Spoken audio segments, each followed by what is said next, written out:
What's going on, coaches, and welcome back to the Fourth and Goal Vodcast. Today we have Coach Runda on with us. Coach Runda will be talking about all things defense, from developing a defensive playbook from scratch through to meshing the in vogue 3-high safety defense with his base 4-2-5 defense. Be sure to stick around and check it out. Welcome, Coach. Thanks for coming on. Hey, thanks for having me, and I appreciate what you're doing, trying to grow the game and putting this platform out for people. So appreciate it on this side.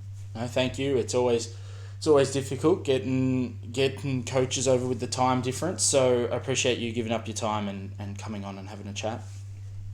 Absolutely, man. I'm getting ready for bed, and you just rolled out of it, so it's a good deal. Yeah, that's it. I just pulled out of the shower, so hopefully my hair looks all right.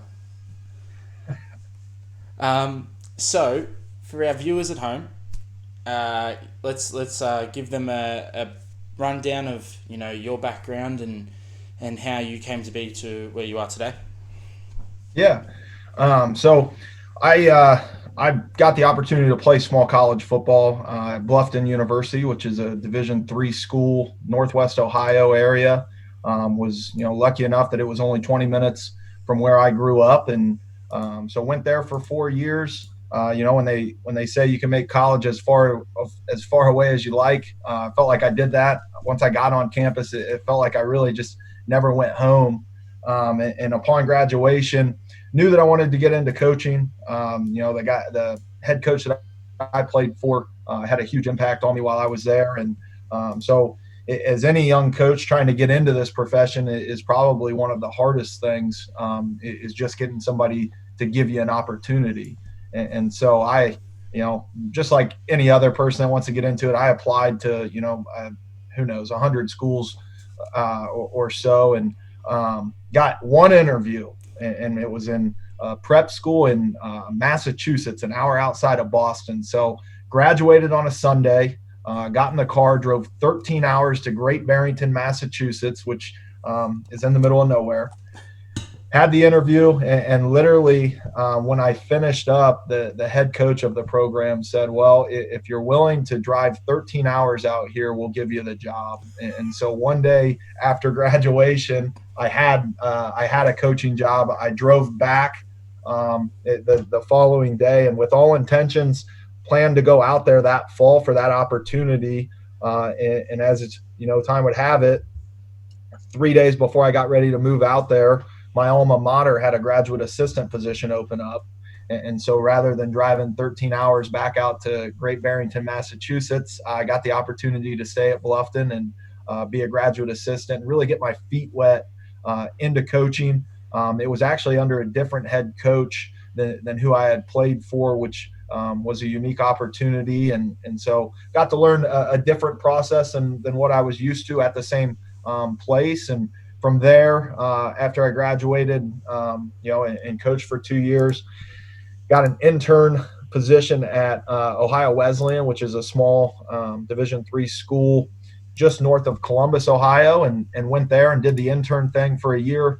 Had a really great experience, really enjoyed my time. I actually lived in the football stadium while I was there, so that was a little bit different, but made the commute to work pretty easy, quick. So from there, got an opportunity to go to the University of Indianapolis in really another intern graduate assistant role. And by that time, my girlfriend was starting to get a little fed up with me because I'd moved 4 times and I wasn't making any money because I was a GA and intern, and got lucky enough to get my first full-time position after spending a year in Indianapolis at Wilmington College. Was there for 6 months and got another opportunity to come back to Bluffton. And so came to Bluffton as a position coach. And in July, the defensive coordinator at Bluffton actually took a athletic director job. And so the head coach, who was a new head coach from when I had played and GA'd at Bluffton, gave me the opportunity to be the defensive coordinator. And I had never called a play. And, I'd never worked a sideline with them or worked a season with them. And for whatever reason, but extremely grateful on my end that he gave me that opportunity. So I've been the defensive coordinator going into my third season here at Bluffton. Brilliant. Well, it's always a welcomed surprise. You just get there and boom, you're promoted, and now you get to be the play caller and the shot maker. So that's always handy. It, it was interesting, when I knew and had a pretty good idea of what I wanted to do defensively, but when you're not in the chair and you're not calling it, and you haven't called it before, you don't necessarily have your own playbook developed. He promoted me in early July, and every day of July, I was working on our playbook. And the hardest thing I will say, and I, still consider myself young in this profession, but I think one of the hardest things to do was to just really come up with a name and come up with a system for everything that we were trying to do defensively, so that it made sense for our players. And so that was one of the biggest things that when we developed, our playbook as a defensive staff, that we wanted everything to make sense. We wanted the calls to be simple for our guys, knew what we wanted to do, but certainly had to get those thoughts onto paper. And that was quite the process. Yeah, absolutely. I know when I took over and became a head coach, it was always difficult to try and first develop and put pen to paper on the actual playbook you wanted, and now the pressure's on. You can say everything you want when you're a position coach, and the moment you're now the head dog, and it's like, right, I've got to figure out what I want to do, and it's always difficult. It's funny because, coaching is a big philosophy thing, and I think guys learn their philosophies based off of coaches that they've worked for, and you find things that you like, you find things that you don't like, and you say, when I'm in that seat, I would like to do this, and you start to develop this picture of it.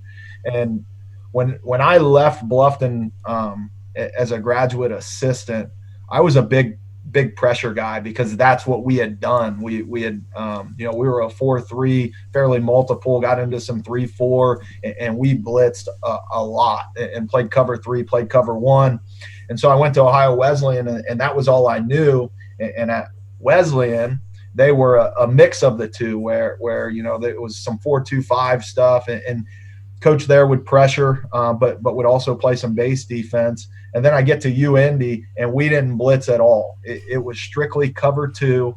They did a tremendous job in finding ways to fit the run, but all they did was run cover 2, and it was, wide 2 was our big call when I was at UIndy. And so it was interesting, because when I first got to UIndy, the head coach and DC we'd be sitting in game planning meetings, and I was a graduate assistant, still, one of the low guys on the totem pole. But if they asked for my input, I would like to throw a pressure out there. And I can just remember our head coach always saying, well, what happens when we get 4 verticals? And the other point was, well, how are we going to practice? How are we going to practice that all the time and get really good at it? And so I think all of those things have tied into what we do defensively at Bluffton. But it's just funny to see those things change throughout time, and as you learn and as you grow as a coach, and really start to grow into your own, of developing your own philosophy. Absolutely. Well, you've opened it up. So what is it that you guys do at Bluffton, both schematically, and then what is your newfound philosophy as a coach, as a defensive coordinator? So let's start with philosophy, because I think your philosophy ties into what you do scheme wise, obviously. And for us, we are a make teams line up and drive the football field. We've got a ton of just blue collar mentality kids that are used to just grinding things out, and I think it suits well who we are defensively to be that. And the other side of it is, we want things to be simple. We want our guys to be able to play fast. I tell our recruits that we meet with, we recruit you for a reason. You're a good football player. I think it's the job of our coaching staff to put our guys in positions to be able to make plays on Saturdays. And if we feel like we've put them in a good position, we've come up with, a good game plan, we've kept it simple, we're allowing our guys to play fast. At the end of the day, right, I can't go out there and play anymore. I can't make any of the plays. I'm not sure I would anyways, but I certainly can't. It's what they know when they take the field on Saturdays, and are they playing fast? Are they playing confident? So we really try and build in some buy-in to give our guys some say in what we're doing defensively. And that goes all the way to making adjustments on Saturdays. When those guys come off the sideline, it's talking with their position coaches. What do we like? What do we not like? What's been good for us? What's not been good? And then let's go to the call sheet and let's take out and let's put in, some of that stuff that those guys think is good. So I think that's kind of our coaching philosophy as a defensive staff. But it goes back to just, we want to make teams line up and drive the football field. We want to be sound in what we're doing. We're going to fit the run with a +1 box mentality, and be sound in the coverage behind it. So getting into what we do defensively, we really base out of a 4-2-5, and we still call the overhang or that field linebacker, we still call him our Sam like you would in a 4-3, but he is truly a field player for us. And his alignment, his stance is different than our box linebacker guys. And we really ask that guy to do quite a bit in the coverage scheme, and we don't ask him to be in the run fit very much. We play split field coverage with it.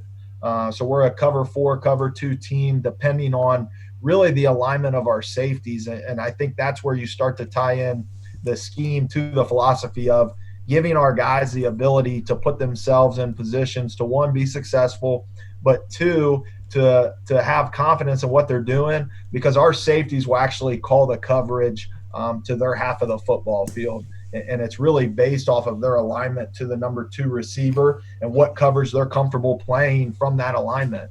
If they're comfortable playing cover 2, then put us in a cover 2 call. But if they look out to number 1 and they don't think that they could help on the vertical by 1, then put yourself into a cover 4. Put yourself into something where we can be successful, and that guy's going to play with confidence. And so we truly try to install it that way for our guys.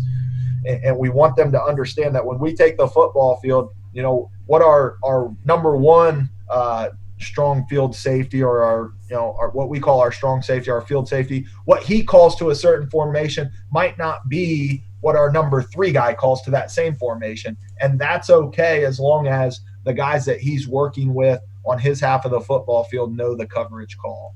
And then we sub package, what's become popular here, and what people refer to as the 3 high safety defense, which is what Iowa State's running. I said that the guy I played for was not the guy I GA'd with. My head coach from college actually, went on to get on at Toledo, and then is now out at Iowa State, and has been a great mentor for me to be able to bounce some ideas off of. And so we're running some of the 3 high safety stuff. I think it goes, personnel based off of who we have up front and what we want to do.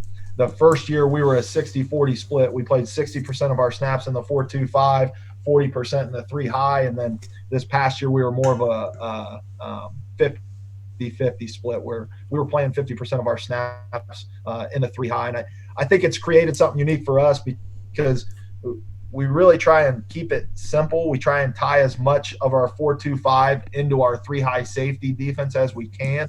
And it gives us the ability to really go into a game plan of being able to play both defenses, feeling good about lining up against whatever look we're going to get out of both looks. And when you can do that and have the ability to do it, I think it makes it tough on offensive coordinators, because now they've got to plan for not only a 4-man front, they've also got to plan for a 3-man front. So they're not getting as many looks at power the way that they want to in a given week. They've got to split it up and divide it up. And so my hope with that is that we've made it a little bit more difficult on those offensive guys. I could only imagine you get a week to practice, and now they've got to worry about an even front and an odd front, let alone all the combo blitzes that could potentially come from it, and then all the various coverages that sit behind it. So I could only imagine how difficult that's making offensive coordinators' lives in the college game. That's the hope. So, you touched on it, and you talked about that three high safety. It's something that we don't see down here. So, I guess, do you mind giving a quick rundown of what you mean by the three high safety defense, and how you go about meshing that with your base 4-2-5? Yeah, yeah. So, well, let me ask you this, I guess, to start, so I know on my end where to start. Do you guys get any odd stack over there, or any true like 3-3-5? In my state, in Victoria, no, we don't see the 3-3 stack. I can't speak for the other states. I just don't know. Yeah. But I would say probably not. We tend to see a lot more just the 4-2-5. People try to imitate that TCU style defense. And then some of the other teams are a real 3-4 pressure style defense where they're sending two or three guys and playing some zone coverage behind it. Okay. And the reason I ask is I really look at the three high as coming from the 3-3-5 or the odd stack, where essentially what the three high has done is taken those two overhang players, whatever you want to call them. When I was in college, we called them our spur and bandit, and essentially you've moved those two positions back to true safety Okay. alignment, and it's allowed teams to do some different stuff rather than just stacking their linebackers to play them. But for those people that maybe aren't as keen to what the odd stack is and what the three high safety is, we play with three down linemen in true, and our base out of it would be a 5-0-5. If there was a tight end in the game, we play a 5-0-4-I, and then we also play what's known as a tight front, some 4-I, 0-4-I front stuff. Mm-hmm. So 3D linemen, three down linemen. We play with really three linebackers, but again, that Sam linebacker or that field linebacker, that guy is going to stay the same for us. And then we've got a Mike and a Will in the game. Dependent on the formation, really depends on where we align those guys.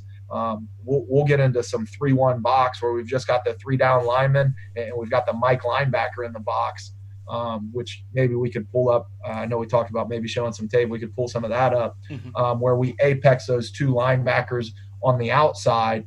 And then we're playing with a true three high safety look. So for us, it would be our strong safety, which is our field side safety, our star, which is what that middle, really the middle safety is. And then for us, a boundary safety who again is just always playing in the boundary for us. And then you got two corners on the football field. So really it looks like a 3-3-3 with two corners on the outside. I joke with people, football, you can put whatever numbers you want out there, as long as they add up to 11, at least over here in the States, and you're in good shape.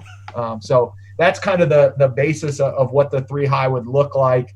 As far as tying it into our 4-2-5 stuff, you hit it on the head. We take a D lineman out for us, and then we just add that third safety into the game. So it's truly a different package for us where we've got to do a little bit of substitution. But the way that we've been able to keep it and mirror each other and really look the same is we try and keep our coverage stuff as similar as possible. So we're not teaching different coverages. We play split field out of the 4-2-5. We're going to play split field out of the three high. And so our guys aren't learning completely new rules when I say that we're putting a different defense in when we install the three high. So we've tried to keep it simple. Now you can obviously do some different stuff, because now you can do some drop 8, some drop 8, some 4 under, 4 deep. You can do some 5 under, 3 deep. So there are some different coverages that we can do in the three high that we can't out of our 4-2-5. But there's really nothing that we can do in our 4-2-5 that we can't out of our three high. And so we try and mirror those two packages, as much as we can. And to me, the three high really becomes a 4-2-5 post snap.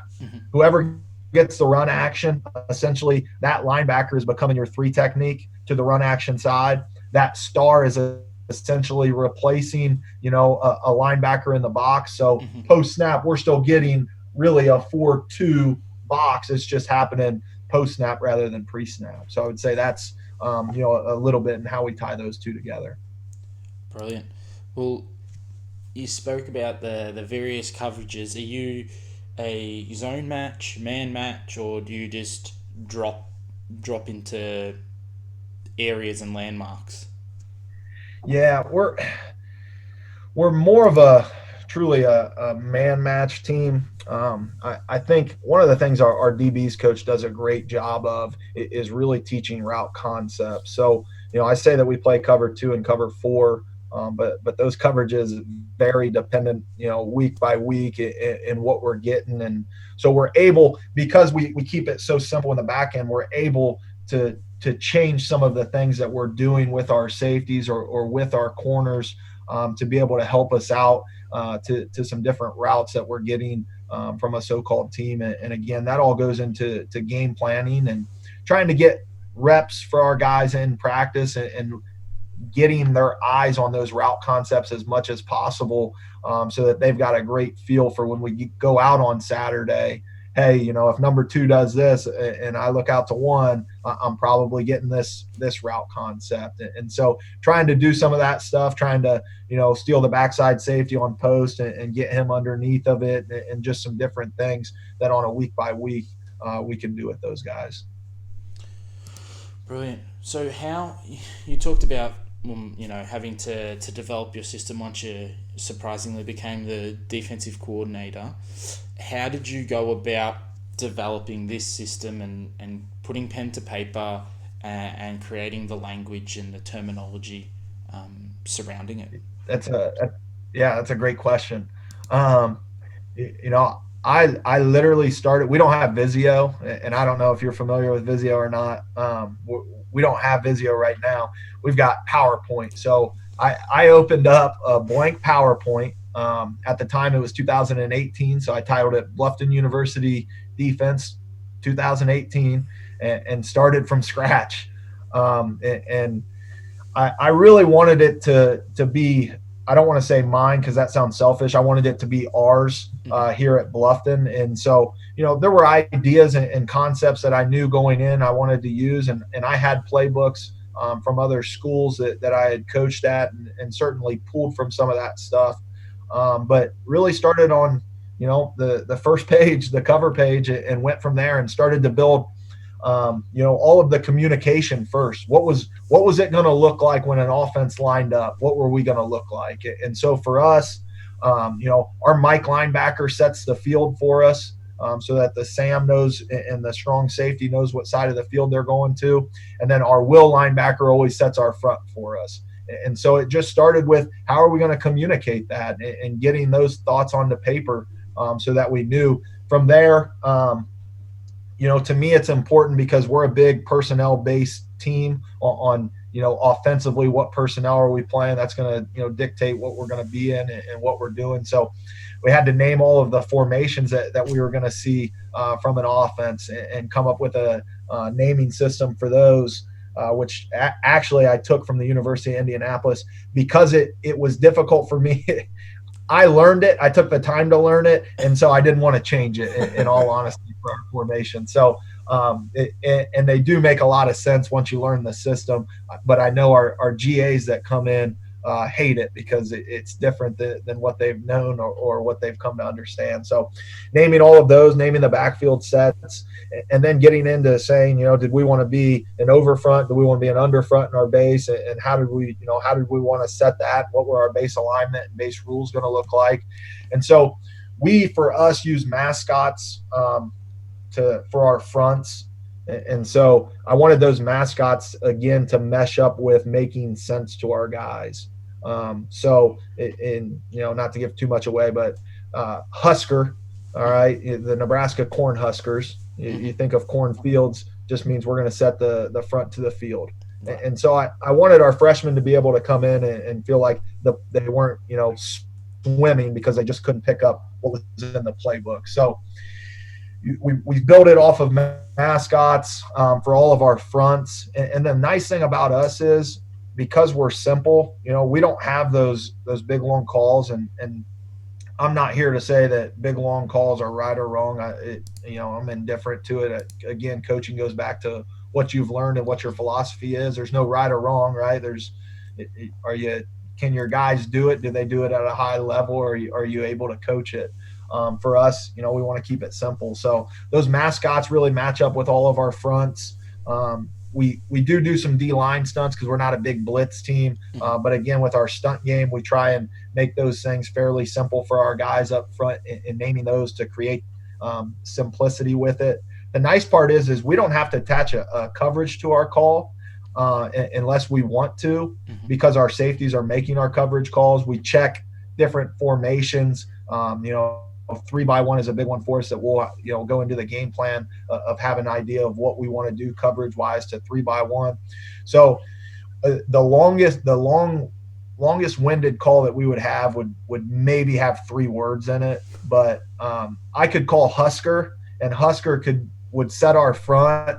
It could potentially turn into a stunt up front. It's going to be a coverage call for us as well, and it's that simple. So we signal everything in, but again, just trying to make it as simple as possible. It's the same thing with our 3 high, what we call our star defense.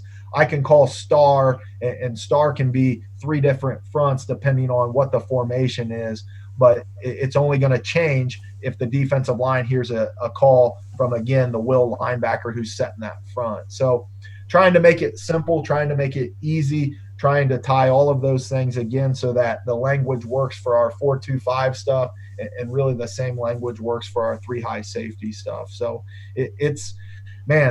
I'll tell you what, building a playbook from scratch is a bear. And because you don't think about all of the stuff that you've got to name, and I can't tell you how many staff meetings we've had, and I don't know if any of our guys will listen to this, but they'll laugh and get a kick out of it, because we'll spend half the time on game planning something, and then the other half of the time we're trying to think of a name that makes sense. And it's like, God dang, we spend all this time game planning. It's hard enough to game plan. Now you got to think of a name that makes sense and doesn't sound like something else on the football field, because it's easy for those guys to come off the field and say, well, I thought he said this. And so none of our calls can sound like anything else. And so eventually you run out of words that make sense.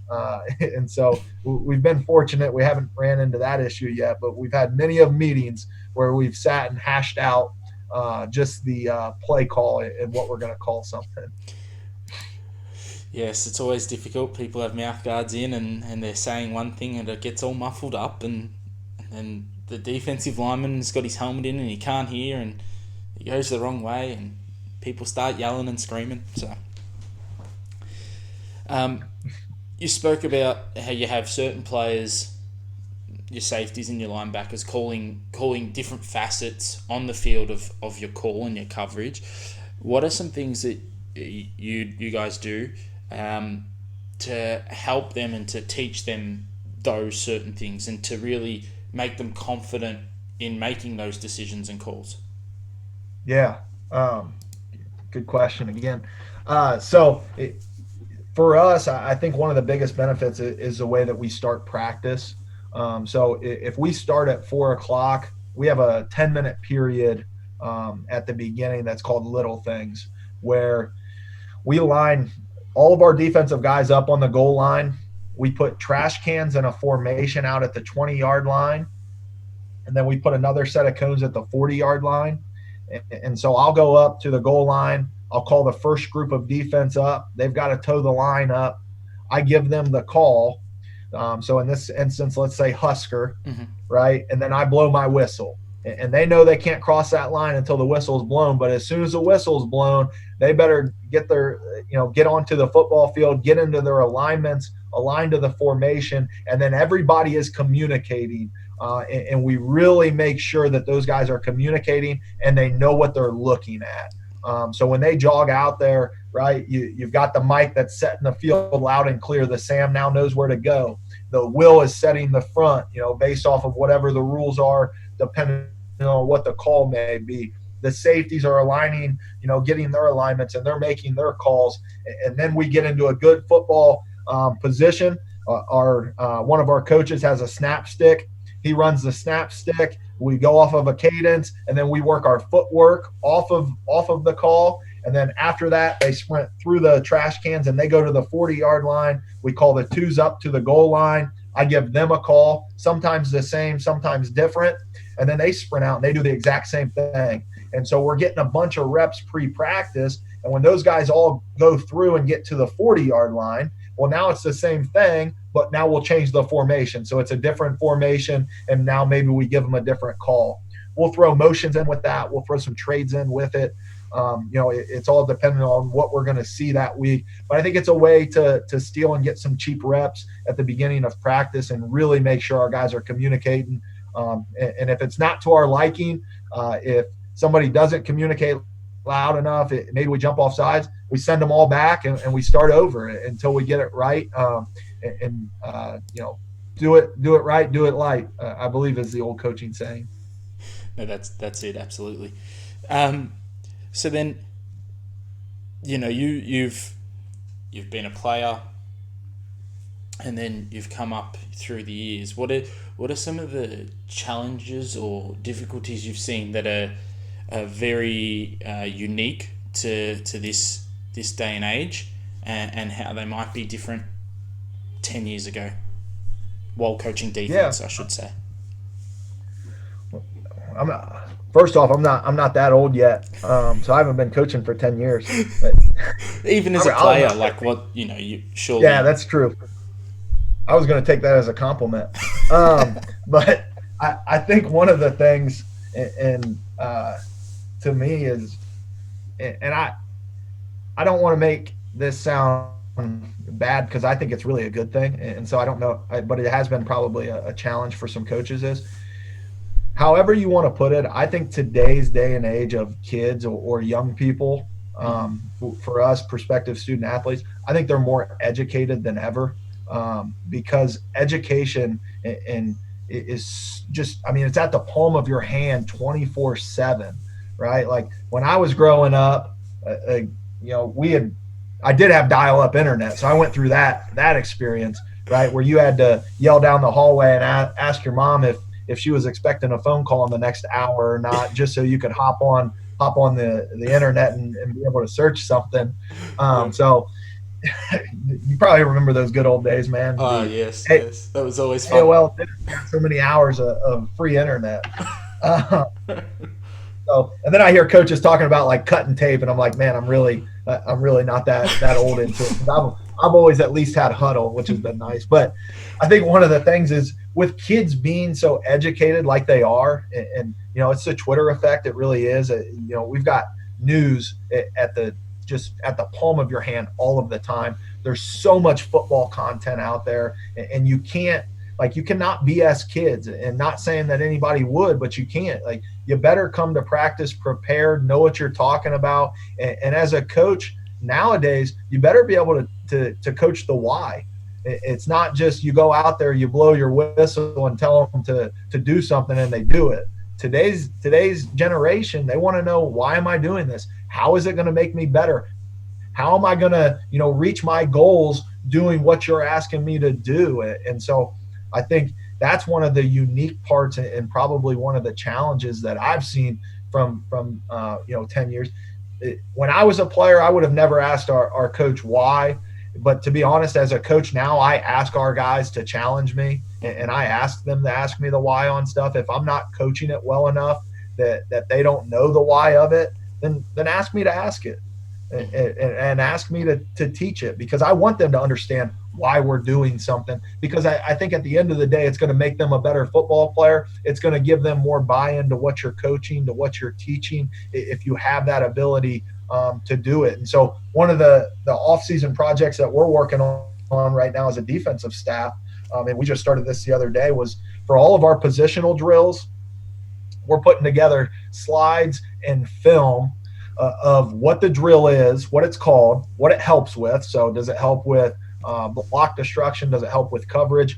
Then we go through and we teach the purpose of it. And maybe I could show one of these on a screen share, but we're going to show the purpose. We're going to show the coaching points. We're going to show that drill in practice, what it looks like, and then let's show it in the game. right? Mm-hmm. Let's show that drill showing up in the game. And the biggest thing with it is if we're spending all of this time on individual drills and you find it really, really hard to go back into your game tape and find a clip of it, are we spending too much time on it on an individual drill? If it's not showing up on the game film, then why are we spending all this time practicing it? So we want to be able to see as a staff that stuff showing up. So I think that's been one of the good things. And again, it goes in, if we show them the purpose of the drill, then they take the practice field. They already know what the purpose is. They know the why. They don't have to ask it. They know all of the coaching points for it. They've seen it in practice, and they've seen how it could help a player in the game. So I think that's been, one of the challenges from, let's say, 10 years ago. Yeah, right. All right, well, let's have a look at one of these because that's really interesting. So this would be an example for us. And at our linebacker position, we really treat block destruction in one of two ways. Either we're going to try and dip and rip past the guy and just flat out beat him with speed because hopefully we're more athletic at the linebacker spot than what the offensive lineman is. Mm-hmm. And fun fact, they only call holding in college football 2.8 times a game. So if those guys get their hands on you, more than likely you're not getting off of it and you're not getting a call. So that's a statistic from like 3 years ago. I don't know what it is now, but at one point it was 2.8 times a game. That's a crazy stat. Isn't it though? You know how many times they hold a game? As a former offensive lineman, 0 times. That's a good answer on your end. As a defensive guy, I would say every play, which is fair. So we'll teach it in either a dip drill format or we do work a true like shock snap hands on. But here's an example of dip drill. So we're going to tell the guys, hey, we're working dip drill out there today. This is a form of block destruction for us, and then go on and explain that's the wrong.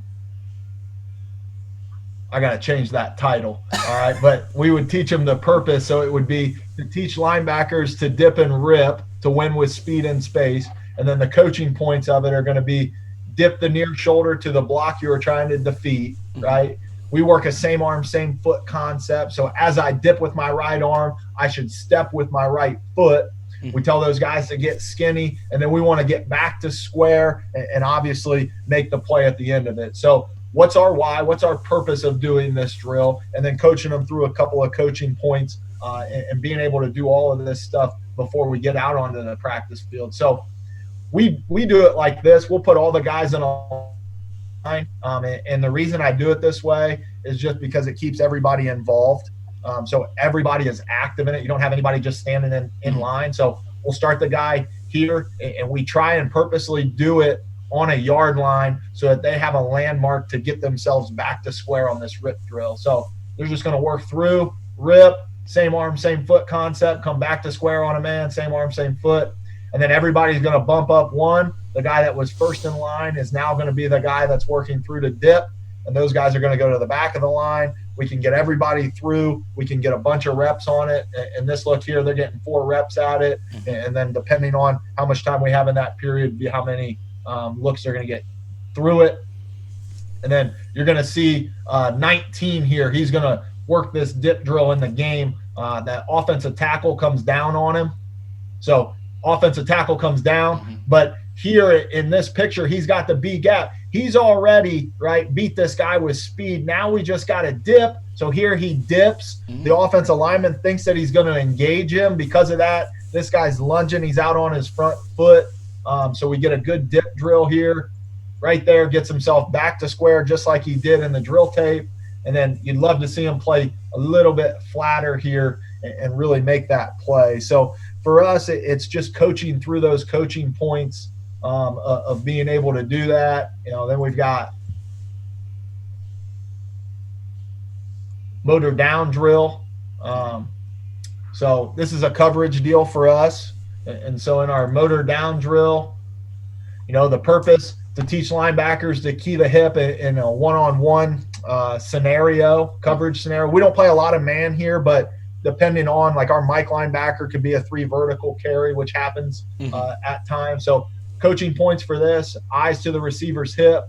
All right, when his hips drop, we want to see our hips drop. And we teach that because receivers, right, receiving coaches teach when those guys go into their break, you always see guys, whether they're teaching to beat the drum, whatever it may be, the one universal thing that's going to happen is that receiver's hips, to make an outbreaking cut, his hips are going to physically drop. They have to. If his hips stay high, he's going to continue to move forward, right? So as soon as those hips drop and we're in coverage, we want our hips to drop. All right, we want to play with a hip hand and a ball hand so that we can feel the guy on an outbreaking cut. And then make sure you can secure a tackle when playing the ball is the biggest thing, especially when you're in a one-on-one scenario. We don't just want to go play the football, because if we miss the football and that guy makes the catch and we haven't secured the tackle, then we're going to be in bad shape. So those would be the purpose. Here's how we drill it. We'll put them right in their hip pocket. We'll put you can see 33's eyes are right at 19's hips. So we're doing that. We're motoring down. When he motors down, his hips drop, my hips drop, right? And then at the top of this, we're going to get an outbreaking cut. You're going to see him have a hip hand, and then the front hand to the football just being a ball hand, so that we feel the receiver. And if this guy were to run it out and up, the only thing that changes is now our hip hand and our ball hand just become the opposite in what this picture would be. So we just always want to feel the receiver, so that if I'm playing that outbreaking cut, if I'm not feeling his hip and he does go out and up on me, then I got no clue that he went out and up. So we want to be able to feel that as we do it. So we'll put that into a little bit more of a live action scenario where we just work that outbreaking cut. His hips are down, my hips are down, and then I'm in a position to be able to play the ball on the outbreaking cut here. And then you take it to the game tape. And again, 19 here, who's on really what's becoming number 4 here out of the empty look.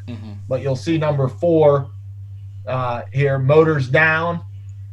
He motors down, so 19 motors down. And then he puts himself right in the hip pocket of that guy. He's got a hip hand, he's got a ball hand, and he's ready to be able to make a play once the football's thrown. So just working through some of that stuff, and again, going back and trying to coach the why and the purpose of what we're doing out on the practice field and how that stuff correlates. Right. They actually look really good, so I may have to steal that change idea. The one header. That's it. So, last sort of question. It is the name of the vodcast. It's the 4th and goal. So, scenario time. All right. It's 4th and goal, state championship. Okay, you're up by 4. Okay. So you've basically got to stop them from scoring, otherwise you lose the game. You're on let's say the 6-yard line, so they got 6 yards to get. They're on the left hash, offensive left hash, so you're right hash. Okay. All right. I'll give you a formation because I know that does make a big difference on the defensive call. Yep. And then I want to get what you would potentially run. So let's say they're in a trips closed look. So I guess I'll label each spot so that the terminology isn't all wrong. So the single receiver's out wide open. They've got a tight end in the trips attached, and then they've got the 2 wide receivers out stacked. Perfect. All right, so I think this may actually help. It's always better. Diagram tells it so much better. We would call that formation Toledo. Toledo. I like that. And then the back is in the pistol.